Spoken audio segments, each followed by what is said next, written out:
Hola, ¿qué tal? Bienvenidos. Esto es Semana. Nos conectamos una vez más con ustedes y tenemos a una invitada especial para hablar de la reforma laboral y de muchos otros temas, porque hemos visto que ha tenido una actividad grande en estos días en redes sociales. Estamos hablando de la representante María Fernanda Carrascal.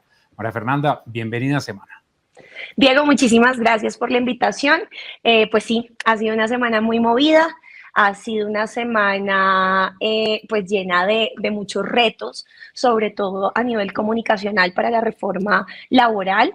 Y bueno, espero de verdad que podamos en esta media horita dejar muchas cosas claras que creo que son fundamentales, porque como lo he dicho en todas partes, todos y todas somos trabajadores o seremos trabajadores en algún momento, incluso hemos sido, entonces es muy importante para el país.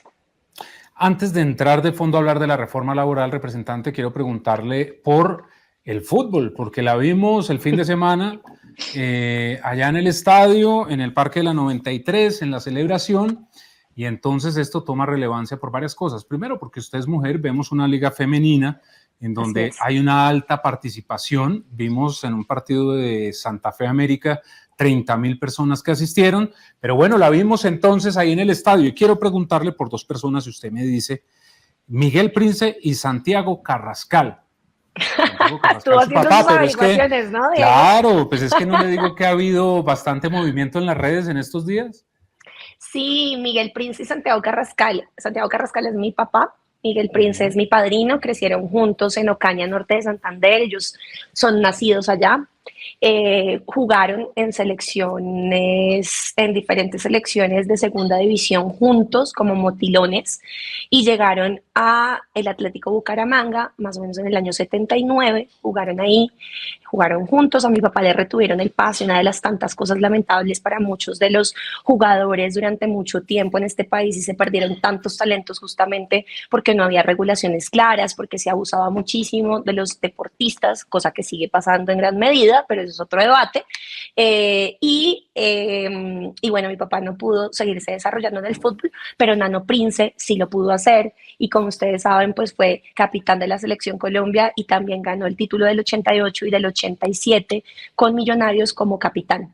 Entonces, pues a mí me llena de mucho orgullo. Ellos tuvieron en los años 90, tuvieron un equipo de fútbol que patrocinaba, de hecho, el negocio de mi papá. Mi papá, después de ser sindicalista, presidente del sindicato, de ser desplazados como familia de Norte de Santander por esa actividad después de estos temas del fútbol.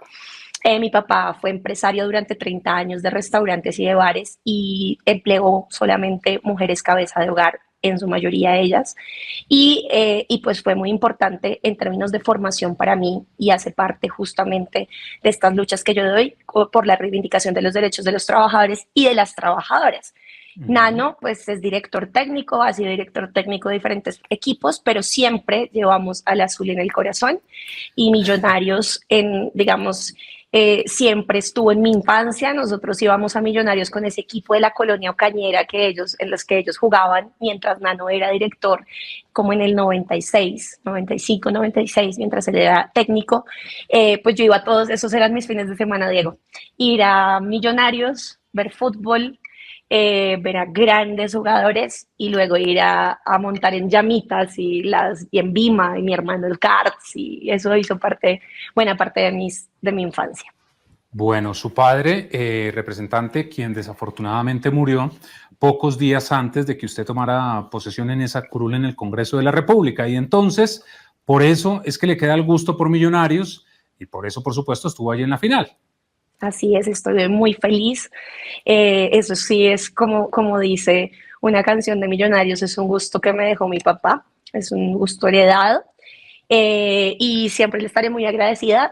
Además, no solamente es uno de los equipos más grandes de este país, sino es uno de los equipos más representativos pues de Bogotá y eso pues a mí siempre me va a llenar de mucho orgullo. Entonces ahí estuve en la final, estuve en los partidos que he podido estar, estuve en el de Peñarol, que me pegué una lavada tenaz, en Oriental, estuve en Occidental en el partido que nos llevó a la final ante Independiente Deportivo Medellín, estuve Deportivo Independiente Medellín, ¿no? el Ujú, BIM. sí. Estuve luego pues en la final ante Nacional aquí en el Campín y esto fue increíble. Luego me fui Que hasta las casi la 3 de la pierden, mañana. ¿no?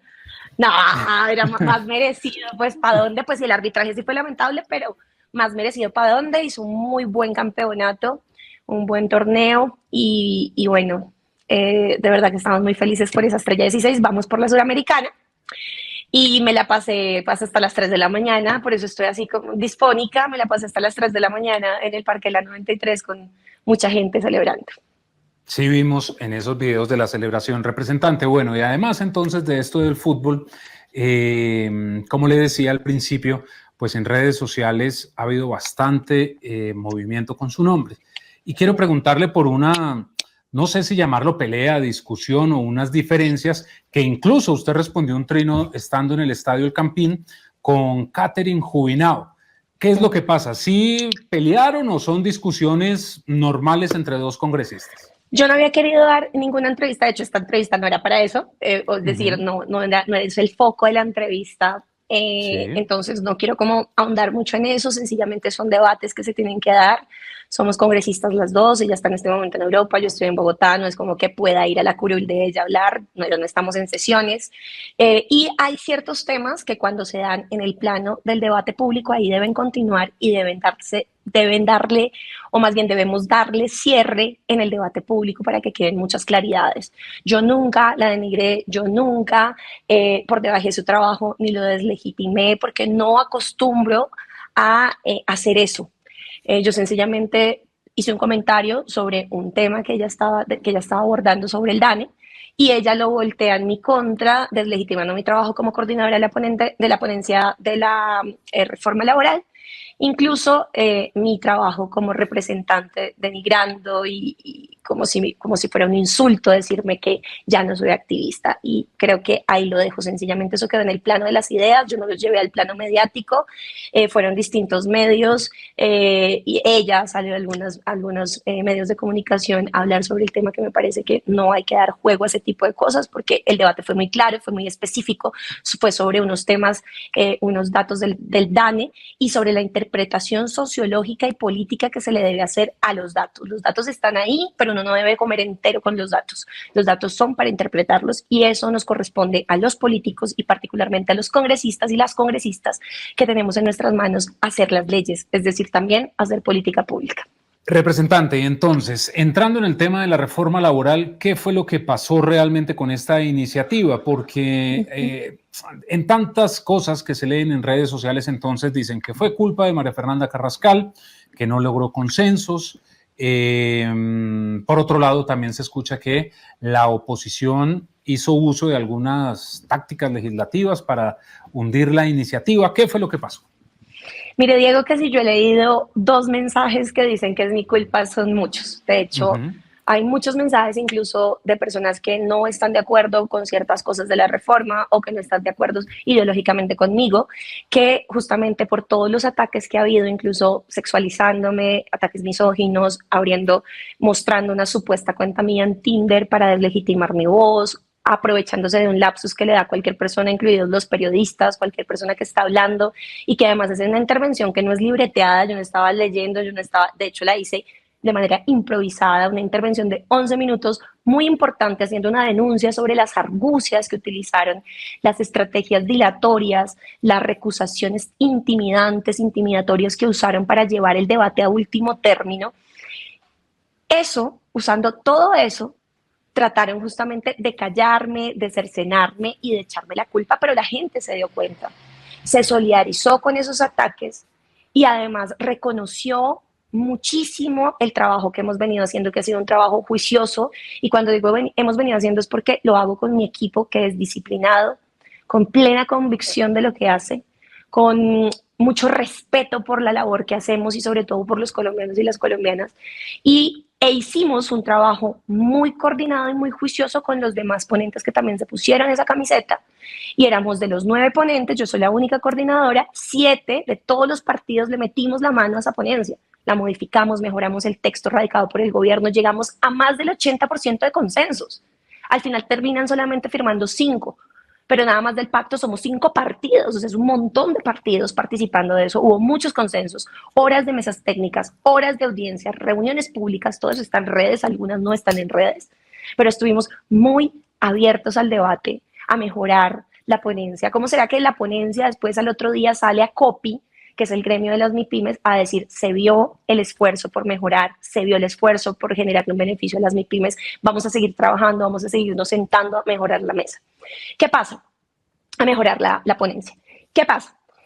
No le dejaron dar trámite al primer debate. Son 4 debates y ni siquiera dejaron que empezara el primero. Yo ni siquiera pude exponer la ponencia mayoritaria, la ponencia positiva, con todas las bondades que tiene y todas las mejoras que tiene para la reforma. Yo creo que es muy importante que los colombianos y colombianas sepan que acá todos y todas hicimos esfuerzos desde la coordinación, desde las ponencias y desde el gobierno para que esta reforma pasara por lo menos en primer debate y quedara viva para la siguiente legislatura. Pero fueron congresistas que no fueron a trabajar, que no hicieron quórum y que no permitieron, porque llevaron la discusión, llevaron las recusaciones y las estrategias dilatorias hasta el 20 de junio, que era el tiempo límite para poder darle trámite al primer debate.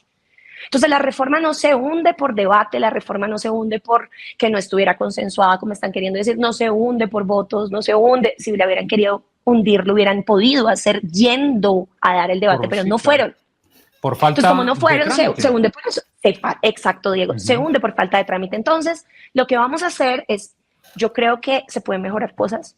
Por ejemplo, yo le anuncio acá que mi equipo va a hacer un esfuerzo muy grande por proponer dentro de la reforma que se incluya un capítulo de teletrabajo, trabajo en casa y trabajo remoto, porque son tipos de trabajo que ya se metieron en el mundo, que no están en la reforma y que están muy mal concebidos en los decretos que el gobierno pasado dejó sobre estos tipos de trabajo, que además tienen un límite en el tiempo, no son infinitos, y que mezclan tanto los conceptos de teletrabajo, trabajo en casa y trabajo remoto, que lo que hacen es generar inseguridad jurídica, no solamente para el trabajador o la trabajadora, sino para el empleador. Y eso es muy grave.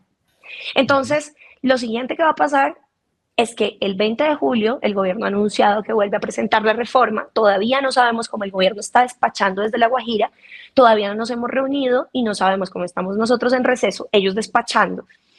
Yo voy a tener una agenda en Europa, en España también, sobre temas laborales, porque estamos llenándonos de todo, de todos lados, de mucha información.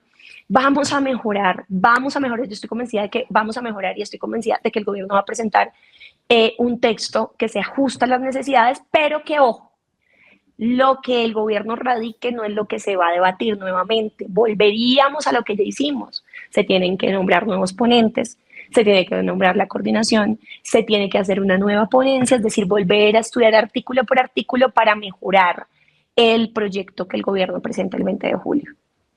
En ese sentido, representante, y sobre todo con las promesas que se hicieron en la campaña del presidente Petro, digamos que hay un afán, por supuesto, por cumplirles a quienes votaron por ustedes, pero tal vez este hundimiento por falta de trámite no sirve justamente para lo que usted nos está contando, en lograr un mayor consenso y hacer algunas mejoras, algunos ajustes que incluso podrían facilitar ese trámite.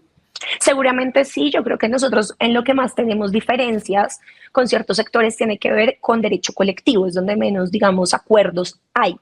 Sin embargo, lo que nosotros hemos venido diciendo y asegurando, y lo vamos a seguir diciendo, es que nosotros no nos vamos a bajar de los estándares internacionales.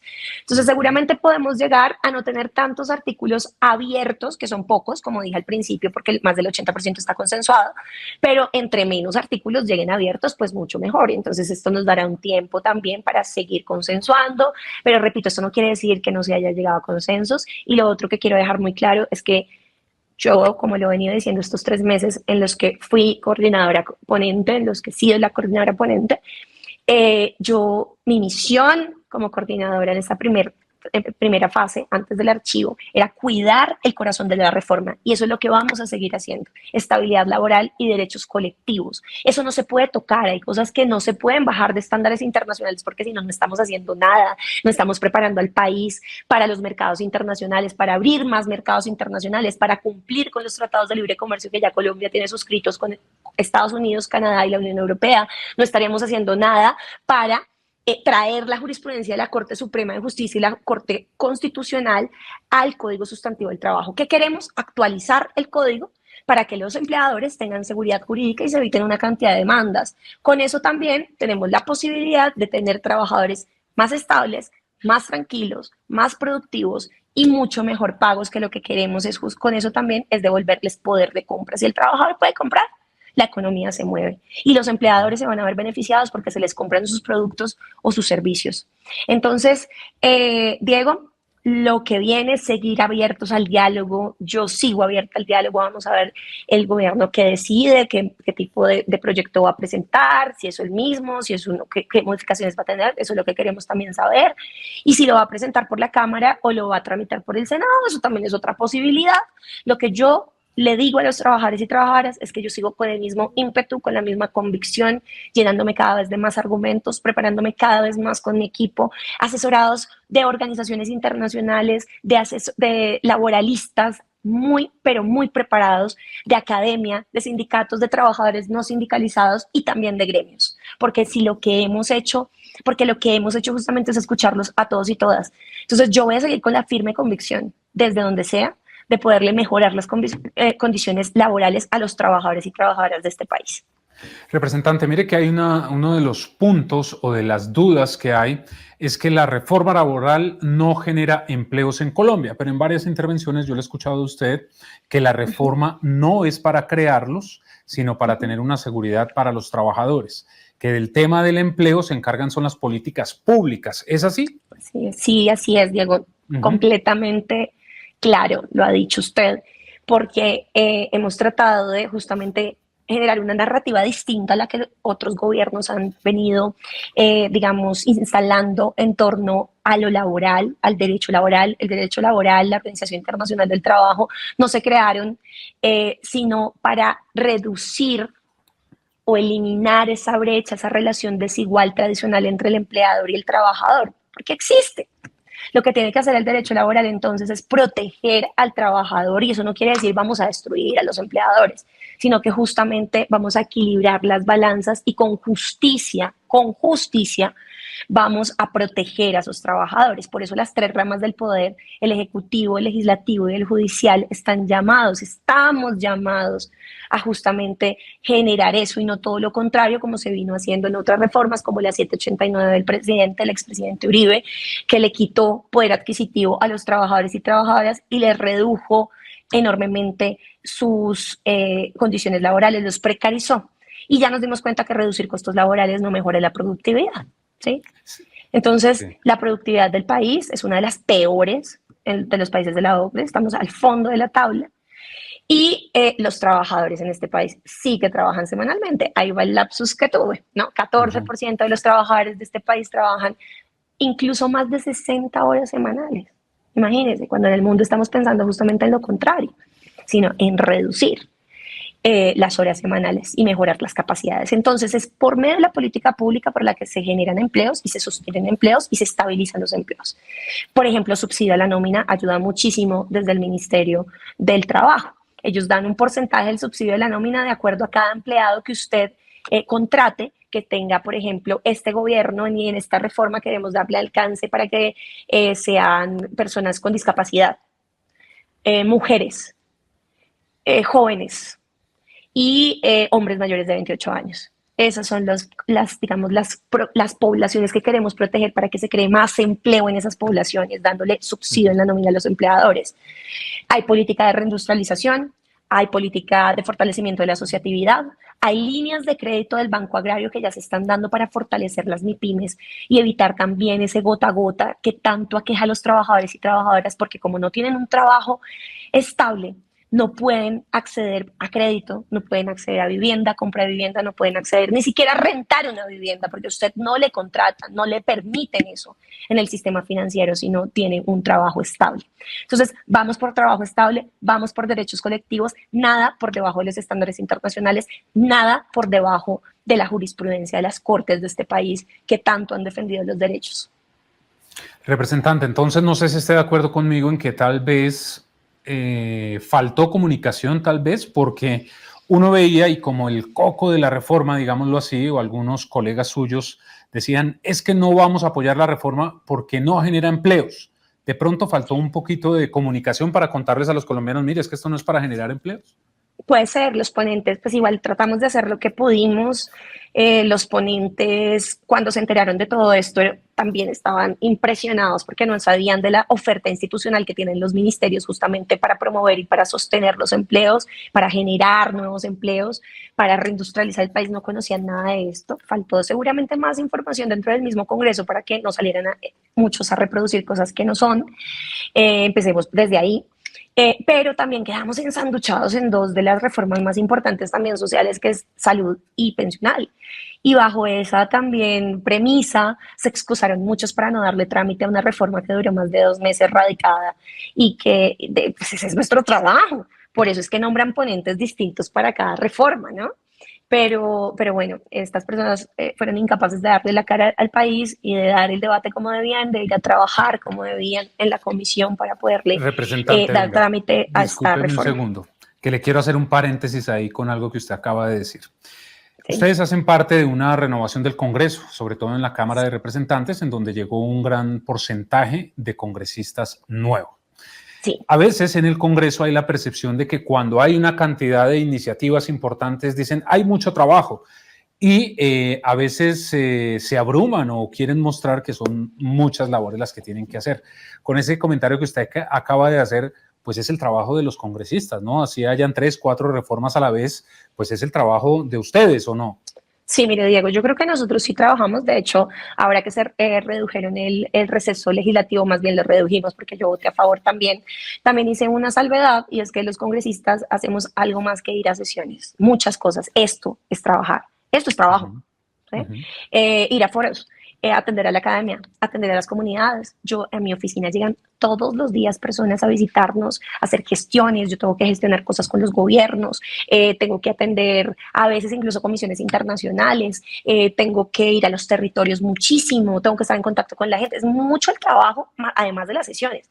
Por eso yo decía, acá no nos vengan con el cuento que el receso legislativo es solamente ir a vacacionar, me da mucha pena. Porque el receso legislativo, claro que tenemos derecho a tener vacaciones como cualquier trabajador, además porque trabajamos un montón, ¿sí? Como cualquier trabajador tenemos derecho, pero el receso legislativo también se hizo para preparar los proyectos de ley, para hacer los controles políticos, para ir a hablar con las comunidades, para hacer otro trabajo que no solamente ir a sesionar. Eso por un lado. Pero por el otro, también hay una manía por presentar, incluso a veces presentan una cantidad de proyectos que no tienen, ni siquiera están bien formulados, que los presentan por presentarlos, que es cualquier cosa, y entonces terminan congestionando. Entonces yo creo que también hay que saber priorizar y saber uno, como representante, medirse en ese tipo de cosas. ¿De qué voy a ser autor? ¿De qué voy a ser coautor? Y cómo, pues, pensárselo también de manera estratégica para no ocasionarse uno mismo un daño porque se le caen los proyectos por falta de trámite. Y lo otro es que yo creo que tenemos que aprender a priorizar. A mí no me vengan a decir, a mí me decían que no iban a hacer quórum, que porque estaban en reunión de bancada, que porque estaban en comisiones accidentales, cuando las comisiones constitucionales deben tener prevalencia sobre cualquier otra comisión, ¿cierto? Que no me vengan a decir, incluso la plenaria siempre tiene también prevalencia, pero cuando estamos en reformas tan importantes o en proyectos tan importantes como salud, como presupuesto, como tributaria, como trabajo y demás, si se están discutiendo en las comisiones, tiene prevalencia la comisión, incluso por la plenaria. Usted lo sabe, ¿cuántas veces no se ha cancelado una sesión de plenaria o se ha movido porque está un proyecto fundamental que necesita que se le dé trámite antes de que se caiga? O cualquier cosa, pero se necesita tramitar en la comisión y se le da prevalencia a la comisión, como en las económicas, cuando estuvo el presupuesto, ¿no? Claro. Entonces, yo creo que acá hay una responsabilidad y que aquí a nosotros, y yo sí no voy a andar con este cuento de es que usted me puede decir, porque también he sido muy defensora de eso, cómo gastarme mi salario. Yo, por ejemplo, lo que es María Fernanda Carrascal, el salario que se lo gana peso a peso, peso a peso, peso a peso. Y se lo puede gastar en lo que quiera también, y me por lo puedo supuesto. gastar como quiera, en lo que quiera. Claro. Si quiero ir a un restaurante en la esquina o me quiero ir de viaje, yo me lo gasto como quiera, porque me lo he ganado peso a peso. Igual tu salario, Diego, el salario de cualquier ser humano, se lo puede gastar como quiera. Pero si nos pagan para ir a trabajar, hay que priorizar ciertas cosas, hay que saber darle el lugar a cada cosa. Y las reformas sociales en este momento, todos sabemos, y hay algo en lo que coincidimos, todos los sectores, Diego, todos los sectores, es en que acá hay que hacer unas reformas. Que hay que hacerlas. Porque las AFP se van a acabar si no se hace. Las EPS ya se están liquidando hace rato. Entonces, ¿cómo hacemos para incluir toda esa infraestructura que tienen para que sigan prestando los servicios, para que no se acaben? Toca hacer la reforma. ¿Sí? En lo laboral lo mismo, estamos desactualizados, las TLCs nos piden, las organizaciones internacionales nos piden, los mercados internacionales nos piden. ¿Sí? La congestión por conflictos laborales que no se resuelven porque no se hace bien un debido proceso, porque no está actualizado el derecho laboral y el Código Sustantivo del Trabajo, nos lo piden, porque las formas de trabajo cambiaron. Entonces necesitamos legislar y regular sobre esas nuevas formas y esas nuevas relaciones de trabajo. Se necesitan las reformas. Démosle la cara al país y con argumentos y con proposiciones y con propuestas reales, pues avancemos, pero tenemos que avanzar. Claro, además que también estamos en una democracia y el Congreso es el escenario natural de estas discusiones y pues también se pueden hundir, pero una cosa es que se hundan con los votos y otra porque no se hace el trámite. Representante, mire, quiero preguntarle algo que han dicho de usted, concretamente el empresario Mario Hernández. Sí. Que usted es linda, pero para un reinado de belleza y que no tenía experiencia. Quiero preguntarle por eso, porque ese comentario ha generado muchas reacciones en redes sociales. De hecho, dicen que el empresario la está descalificando a usted como mujer. ¿Qué opina? Bueno, lo primero es que como se lo dije a él, se lo dije incluso directamente, también se lo dije en las redes sociales, me pareció muy desleal, muy desconcertante que le haya dado una entrevista. Yo sería incapaz de darle a un medio de comunicación una entrevista sobre una reunión privada, una reunión seria.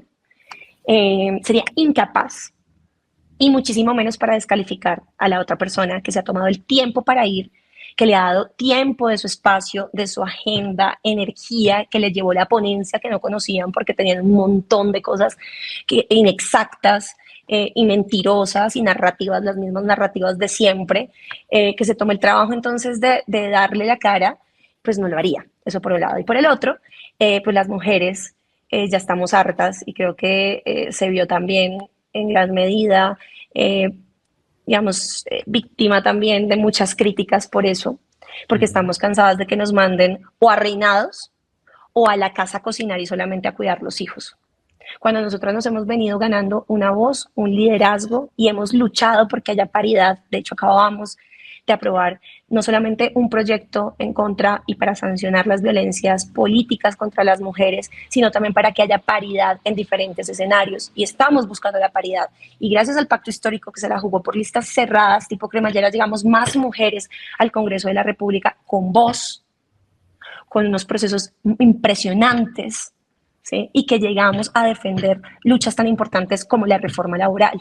Entonces, que él desprecie eso, pues solo muestra ese pensamiento enquistado, viejo, ¿no? Obsoleto, que nosotros necesitamos superar, machista, sexista, misógino. Eso es todo lo que tengo para decir. No, pues no falta mucho. Representante, con el tema de Tinder, usted ya aclaró la situación, pero es que fue otro ataque en su contra, ¿no? Que a fin de cuentas, si usted lo tuviera, pues también, ¿qué importa? Sí, claro, por supuesto. Yo de hecho lo dije, hace más de 6 años me empezaron a crear cuentas falsas, yo las denuncié, bla, bla, bla. Y ahora, en el marco de la reforma laboral, pues lo ponen de presente para atacarme, para sexualizarme, para deslegitimarnos, que es lo que también hacen mucho con las mujeres. Esto es violencia política, justamente la que buscamos sancionar a través de este proyecto de ley que acabamos de aprobar y del cual soy coautora, que acabamos de aprobar en el Congreso de la República. Y pues nada, yo misma lo dije como, ¿y si yo lo tuviera, qué pasa? Yo puedo ser figura pública, congresista, lo que sea, pero así como soy dueña de mi salario, de lo que me gano porque trabajo, así soy dueña de lo que hago con mi cuerpo y así soy dueña de lo que hago con mi sexualidad. Y si yo mi sexualidad la quiero ejercer en una plataforma o mis relaciones, porque las plataformas no solamente son para tener relaciones sexuales con alguien, sino para entablar nuevas amistades, entre otras, lo puedo hacer tranquilamente. Entonces yo defiendo, usted sabe también, Diego, que una de mis líneas muy importantes es la defensa de los derechos de las mujeres mujeres por autonomía económica, pero también por derechos sexuales y reproductivos. Y en el orden de derechos sexuales y reproductivos está no solamente la formación y los anticonceptivos, sino las decisiones libres que tenemos las mujeres en esa materia. Entonces, obviamente, lo único que siguen haciendo es empoderando mi voz y así ataquen a Mafe Carrascal, están atacando a todas las mujeres, no solamente a las congresistas, sino a todas las mujeres, porque al final de cuentas esto no se lo hacen a un hombre. De hecho, hay congresistas que tienen, hombres que tienen, y de las legislaturas pasadas y de estas, que tienen perfiles en estas plataformas y absolutamente nadie ha comentado sobre el tema, y mucho menos para atacarlos, y mucho menos para deslegitimar sus voces. Entonces, este es un llamado para que entendamos que todos y todas, incluso los congresistas, los políticos, pues somos seres humanos que sentimos, que tenemos emociones, que tenemos derecho a expresarlas y que tenemos derecho a vivir nuestra vida laboral, que esto es lo que buscamos en la reforma laboral, que la vida laboral de nosotros, de todos los seres humanos, se pueda congeniar y pueda discutir y se pueda llevar a cabo al mismo tiempo que la vida personal y la vida familiar.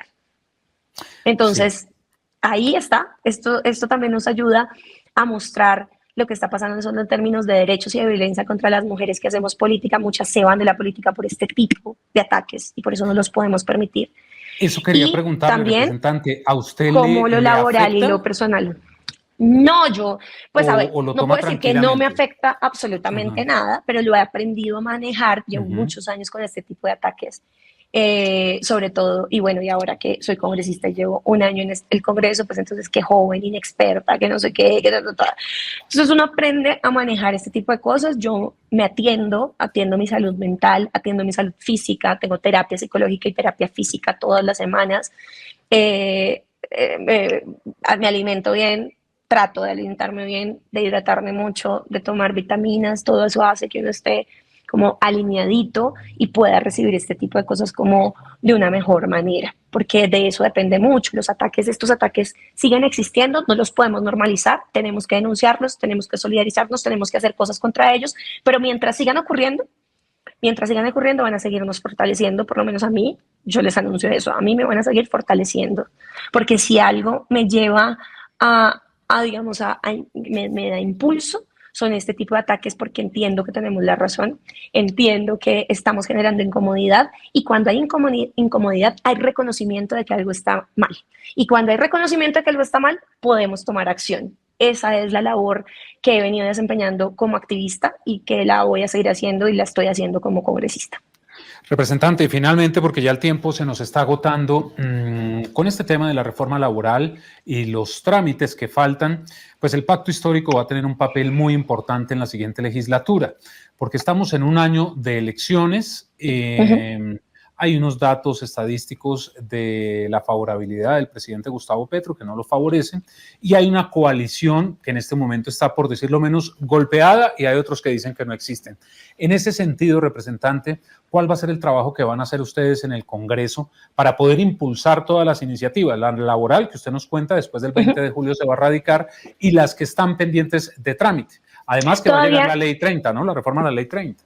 Claro, todavía no tenemos una estrategia plenamente identificada, porque todo se nos ha venido como muy encima, las extras, y ahora el receso legislativo, y el gobierno despachando desde La Guajira, y sabe, como que eso nos ha puesto como no nos hemos podido encontrar, y nos encontraremos en las semanas que vienen.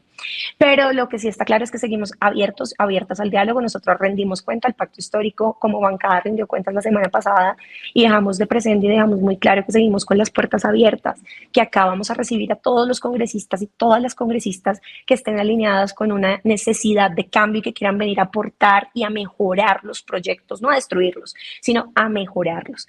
Eso es uno. Y lo otro, Diego, por favor, no me puedo ir sin decirle algo que le quiero decir. Claro que sí, cuéntenos.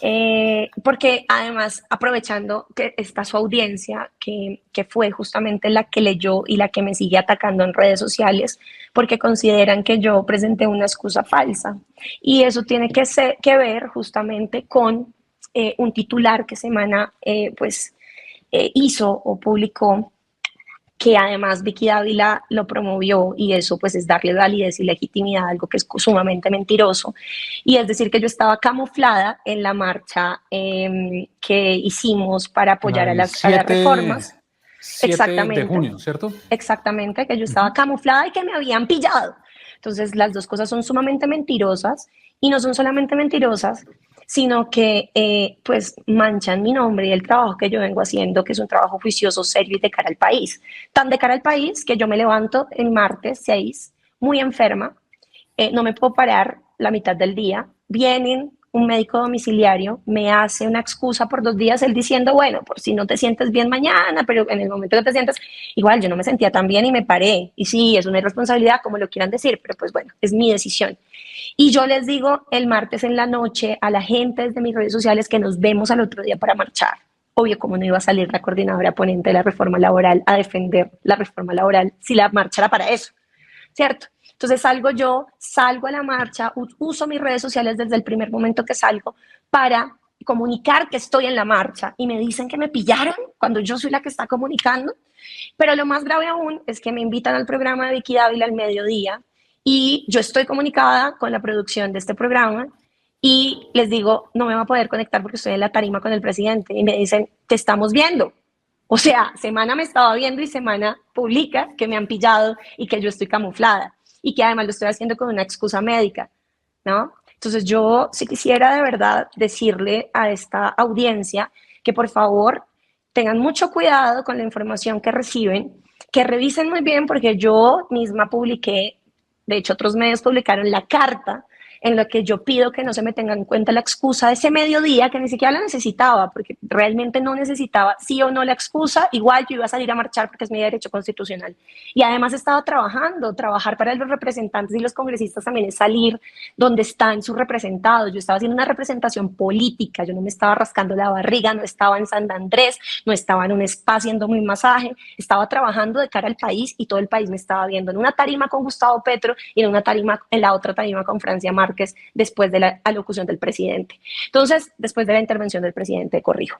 Entonces, eso quería decirle, me parece que es muy importante que esas cosas queden claras, porque yo he venido haciendo un trabajo juicioso, porque sí hubo congresistas en otras legislaturas que aparentemente presentaron excusas falsas y eso quedó en el imaginario de la gente. Entonces, cuando ustedes le dicen a la gente que yo estaba camuflada, que yo estaba, que me atraparon y que además estaba con una excusa, la gente piensa que yo estaba haciendo esas marrullerías que no las necesito para nada. ¿Mm? Entonces, eso, solo eso, quería como aprovechar este espacio para darle la cara. Yo hablo de frente, le doy la cara a los colombianos y colombianas, no solo a los que eligieron mi proyecto político, sino a los que no, porque a todos me debo. Ese quería aquí aprovechar ese momento, Diego. Pues representante, garrote recibido, pero mire usted, sobre esa publicación hay que decirle lo siguiente. Tal vez, y desafortunadamente mucha gente se queda solamente en los titulares. En esa publicación de ese confidencial se aclaraba que usted tenía una incapacidad por 2 días, que hizo uso solamente de un día y que el día 7 en el que usted asiste a la marcha pidió a la comisión que solamente se tuviera en cuenta el día 6, es decir, realmente solo tuvo un día de incapacidad. De hecho, esa información usted la publica en su cuenta en Twitter y allí se pone el trino suyo. Entonces, la información está completa. Le comprendo que la molestia suya es por las palabras pillaron y camuflada. ¿Es así? Así es, y pues hay que tener también mucho cuidado. Yo entiendo que aquí se quiere atrapar a la audiencia, que se quiere generar los clics, pero no se puede hacer sobre la base del buen nombre de las personas, no se puede hacer bajo la base del trabajo de la gente, porque si la gente se queda con el titular, eso es una realidad y eso no lo vamos a cambiar, pero lo que sí podemos cambiar son ciertas prácticas que dañan el nombre de la gente y ustedes se pueden rectificar, podemos estar haciendo acá y les aseguro que no toda la gente que vio eso y se quedó con eso va ahora a tener esta información.